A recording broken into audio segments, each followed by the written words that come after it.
Jadi untuk mengerti Bitcoin, kita harus belajar kenapa secara fundamental fiat itu rusak, ya. Fiat ini adalah uang yang dipakai. Ini kan revolusi baru ya, baru 100-200 tahun terakhir.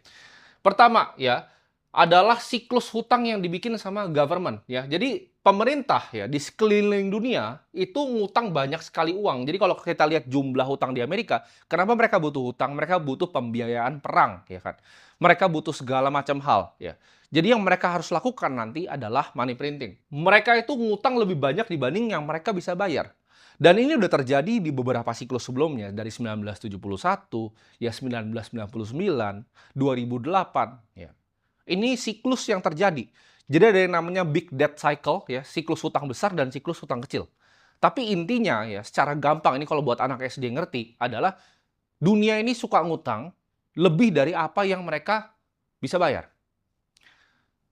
Jadi ibaratnya utangnya segini nih, kemungkinan dia bisa bayarnya cuma kecil segini ya. Jadi ini yang terjadi kalau kita lihat di negara paling besar yaitu di US. Nah, solusinya apa? Karena mereka nggak bisa bayar secara normal hutang-hutangnya, lalu mereka melakukan yang namanya money printing ya, printing press ya. Jadi uang kalian tuh dicetak nih, kalian kerja capek-capek, uangnya dicetak seperti ini gitu. Tapi akibatnya apa? Dengan lu print uang lebih banyak ya kan, ini itu udah dari zaman Roma ya. Jadi inflasinya di Roma seperti apa? Koinnya yang tadinya pure silver dicampur-campur bahan lain gitu loh. Akibatnya apa? Akibatnya ya semuanya jadi tambah mahal karena semua orang punya tambah banyak koin. Kenapa? Karena mereka perlu untuk membiayai militernya Roma.